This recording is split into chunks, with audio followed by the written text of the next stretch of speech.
থেকে ডিলিট হয়ে যাওয়া কল রেকর্ডিং ফিরিয়ে আনার জন্য এ পর্যন্ত ইউটিউবে বহু ভিডিও দেখেছেন কিন্তু কোনো ভিডিওতে কাজ হচ্ছে না। তো আজকে শুধুমাত্র আমার এই 2 মিনিটের ছোট্ট ভিডিওটা একটু কষ্ট করে দেখেন, আশা করি এখান থেকে আপনি নিরাশ হবেন না। আমি যেভাবে দেখিয়েছি যদি ওভাবে যদি সঠিক নিয়মে যদি কাজ করেন তাহলে ইনশাল্লাহ আপনি সফলতা পাবেন। শুধুমাত্র আমি যেভাবে বলবো ওভাবে যদি কাজ করতে পারেন তাহলে ইনশাল্লাহ আপনি সফলতা পাবেন। তো আজকের ভিডিওতে আমি দেখাবো যে কিভাবে আপনার ডিলিট হওয়া কল রেকর্ডগুলো খুব সহজে ফিরিয়ে আনতে পারবেন, কোনো রকম টাকা পয়সা, কোনো রকম সাবস্ক্রিপশন ছাড়াই। শুধুমাত্র একটা অ্যাপস ডাউনলোড করার পরে আপনার ফোন থেকে যত audio video call recording delete হয়েছে সবগুলো আপনি মাত্র 2টা ওয়ের মাধ্যমে ফিরিয়ে আনতে পারবেন। তো শুধুমাত্র আজকের এই ভিডিওটা ধৈর্য ধরে দেখেন, বহু ভিডিও দেখেছেন কোনোটাতে কাম হচ্ছে না। তো আমি ভিডিওটি শুরু করছি। ভিডিওটি শুরু করার আগে আপনার কাছে ছোট্ট একটা রিকোয়েস্ট থাকবে, নতুন দর্শক হয়ে গেলে চ্যানেলে সাবস্ক্রাইব করে দিবেন এবং ভিডিওতে একটা কমেন্ট করে যাবেন আপনার মতামত এবং ভিডিওটা কেমন লাগলো এবং ফিরিয়ে আনতে পারছেন কিনা সেই বিষয়ে অবশ্যই বলবেন। তো আপনি ফার্স্ট অফ অল চলে যাবেন প্লে স্টোরে, আপনার ফোন থেকে প্লে স্টোরে চলে যাবেন। প্লে স্টোরে আসার পরে আমি বাকি প্রসেস দেখাচ্ছি। তো প্লে স্টোরে আসার পরে উপরে যে এই লেখাটা একদম হুবহু এই লেখাটা লিখে সার্চ করবেন, কল রেকর্ডিং রিকভারি। ঠিক আছে, এটা লিখে সার্চ করার পরে নিচে আসবেন, একটু নিচে স্ক্রল করবেন। তো আমি নিচে স্ক্রল করে আপনাদেরকে দেখাচ্ছি। তারপরে এখান থেকে বহু অ্যাপস আসবে, আপনি এখান থেকে ডিলিট অডিও রিকভারি, এই যে এখানে ভালো করে লক্ষ্য করেন, ডিলিট অডিও রিকভারি যে অ্যাপসটা আছে ওইটার ভিতরে ক্লিক করে ওটাকে লগ ইন করে ইনস্টল করতে হবে। তো এখানে দেখতেছেন যে আমি এটা ইনস্টল করা আছে, আমি এখন এটার ভিতরে প্রবেশ করব। তো এখানে দেখতেছেন যে খুলুন, এখানে ক্লিক করবেন, তারপরে অ্যাপসটার ইন্টারফেস আসবে এরকম, অডিও রিকভারি, এখানে সার্চিং দিবে। তারপর এখানে দেখতেছেন যে অডিও ফাইল আছে এবং অডিও রিকভারি ফাইল আছে, ফাইল রিকভার আছে। এখানে দেখতেছেন যে সবগুলো কিন্তু জিরো জিরো দেখাচ্ছে, সবগুলো জিরো জিরো।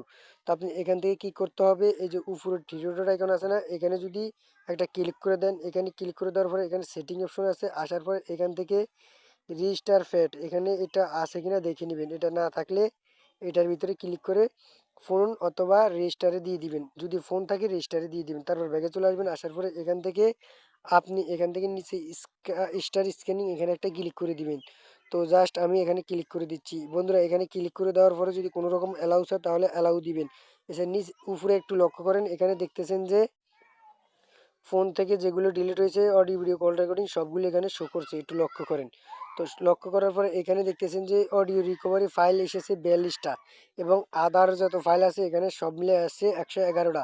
তো আপনি এখান থেকে একটা একটা করে ক্লিক করতে হবে। তো আমি এখান থেকে অডিও রিকভারি এখানে ক্লিক করে দিচ্ছি। এখানে দেখতেছেন যে বন্ধুরা আমার ফোনে যত অডিও ভিডিও রিকভারি যত ফাইল আছে সবগুলো কল রেকর্ডিং এবং ফোন রেকর্ডিং যা আছে সবগুলো এখানে চলে এসেছে। তো আপনি এখানে কি করবেন, এখানে একটা এরো বাটনে ক্লিক করে এখানে দেখতেছেন যে আপনার ফোনে কোনো কিছু ডিলিট হয়ে থাকলে এখানে সব শো করবে।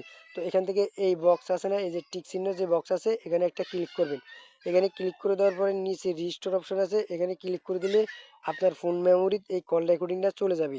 কল রেকর্ডিং হোক বা অডিও ভয়েস রেকর্ডিং হোক যেটা হোক। তো এখান থেকে আবার ব্যাগে চলে আসবেন, আসার পরে এখানে দেখতেছেন যে ফাইল রিকভার, এখানে একটা ক্লিক করে দিবেন। ফাইল রিকভারে ক্লিক করে দেওয়ার পরে এখানে দেখতেছেন যে আপনি হোয়াটসঅ্যাপ মেসেঞ্জার থেকে যত কিছু ডিলিট হয়েছে সব কিছু এখানে শো করবে এখানে, এবং নিচে এখানে লেখা থাকবে হোয়াটসঅ্যাপ, তারপরে ইমো মেসেঞ্জার যা আছে সব কিছু এখানে লেখা থাকবে, যেখান থেকে যে ফাইল থেকে ডিলিট হয়েছে সবগুলো এখানে লেখা থাকবে। তো এর বাটনে ক্লিক করার পর আপনি যেখান থেকে যদি পান তাহলে টিক বক্সে ক্লিক করে এখানে রিস্টোর অল দিবেন, আর যদি না পান তাহলে এখান থেকে বের হয়ে আসবেন। তো এখানে দেখতেছেন যে একটা একটা করে এখানে চেক করে এখানে টিক বক্স উড়িয়ে দিবেন, উড়িয়ে দিয়ে এখানে রিস্টোরে ক্লিক করলে কিন্তু সব কিছু আপনার ফোনে চলে আসবে। তো তারপরে এখান থেকে ব্যাগে চলে আসবেন, আসার পরে এখান থেকে স্টার স্ক্যানিং আবার দিবেন, মানে যতবার পর্যন্ত আপনার প্রয়োজনীয় কল রেকর্ডগুলো না আসে আপনি এখান থেকে স্টার দিয়ে দিয়ে সব কিছু রিকভার করতে হবে। তো আশা করি সবাই বুঝছেন। ধন্যবাদ, সবাই ভালো থাকবেন, আল্লাহ হাফেজ। আর কোনো সমস্যা হলে কমেন্ট বক্সে জানাবেন। ধন্যবাদ।